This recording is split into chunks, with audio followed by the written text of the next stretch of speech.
ke-1. Kali ini saya akan menjelaskan sedikit materi tentang pemberontakan Angkatan Perang Ratu Adil.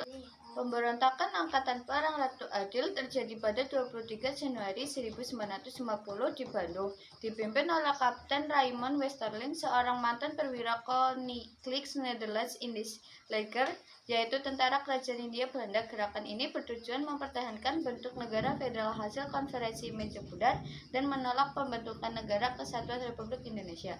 Westerling menilai bahwa pemerintahan Republik Indonesia Serikat di bawah Presiden Soekarno dan Wakil Presiden Muhammad Hatta terlalu Jawa-sentris atau terlalu berpusat pada Pulau Jawa.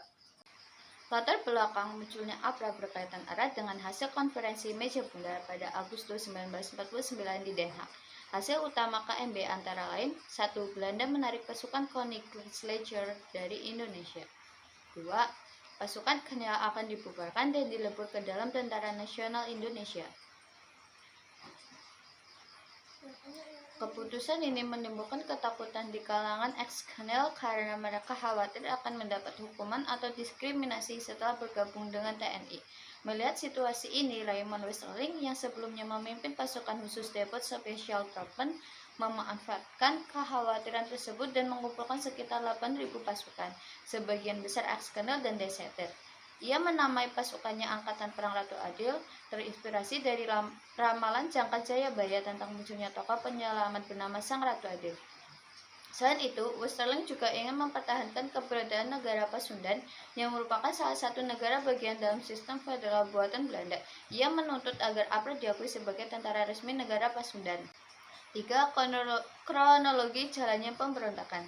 Pada 5 Januari 1950, Westerling mengirim ultimatum kepada pemerintah Inggris menuntut agar 1.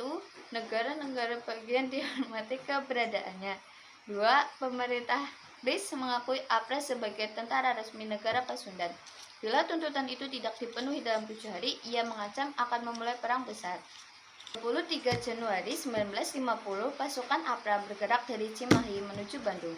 Target utamanya adalah markas divisi Siliwangi di Jalan Lembong. Sepanjang perjalanan, mereka menembaki anggota TNI yang dijumpai di jalan. Pertempuran tidak seimbang terjadi karena jumlah pasukan divisi Siliwangi jauh lebih sedikit, hanya sekitar 100 orang. Dalam pertempuran itu, Letkol Abdullah Lembong gugur, akibatnya Bandung sempat dikuasai oleh APRA. Sementara itu, di Jakarta, Westerling juga berencana melakukan kudeta besar dengan menangkap seluruh anggota kabinet Lis, termasuk Sultan Hamengkubuwono, Tahibuna Simatupang, dan Ali Budiarjo, serta memerintahkan agar mereka dihukum mati. Namun, rencana ini gagal total karena kurangnya dukungan dari pasukan kolonial lain dan kelompok Darul Islam yang diharapkan ikut membantu. Peran Sultan Hamid II.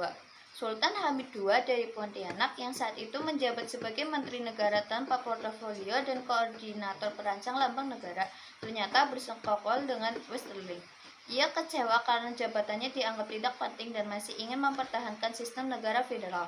Dalam pengakuannya, Sultan Hamid II mengakui bahwa ia pernah memerintahkan Westerling untuk menyerang sidang Dewan Menteri Republik Indonesia Serikat, menangkap para Menteri Republik Indonesia Serikat, dan membunuh tokoh penting seperti Sultan Hamengkubuwono dan Kolonel Tahibuna Simatupang.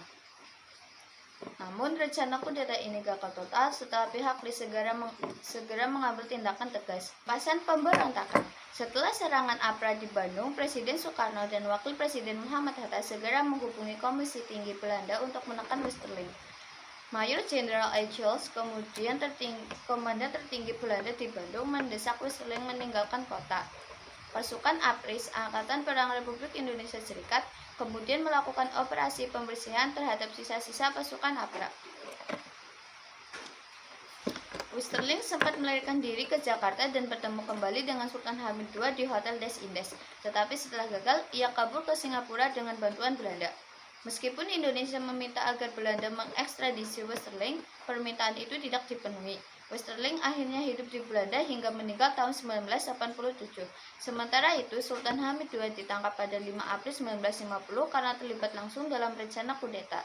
Negara Pasundan yang menjadi basis APRA akhirnya dibubarkan pada 10 Februari 1950. Pak pemberontakan APRA. 1. Melemahnya sistem negara federal karena banyak negara bagian kehilangan kepercayaan pada bentuk Republik Indonesia Serikat. 2. Negara-negara bagian seperti Pasundan dan Kalimantan Barat akhirnya bergabung ke dalam Republik Indonesia. 3. Menjadi pendorong terbentuknya Negara Kesatuan Republik Indonesia pada 17 Agustus 1950. 4. Meningkatkan semangat nasionalisme untuk menyatukan seluruh wilayah Indonesia di bawah satu pemerintah pusat di Jakarta. Kesimpulan, pemberontakan APRA merupakan pemberontakan bersenjata pro-Belanda yang berusaha mempertahankan sistem federal di Indonesia pasca pengakuan kedaulatan. Dipimpin oleh Kapten Raymond Westerling dengan dukungan Sultan Hamid II, gerakan ini menimbulkan korban jiwa besar di Bandung, termasuk gugurnya Letkol TNI Adolf Lembong. Walaupun berhasil menguasai Bandung untuk sementara, pemberontakan ini akhirnya gagal total dan mempercepat terbentuknya Negara Kesatuan Republik Indonesia. Sekian dari saya. Jika ada salah kata, mohon dimaafkan. Wassalamualaikum warahmatullahi wabarakatuh.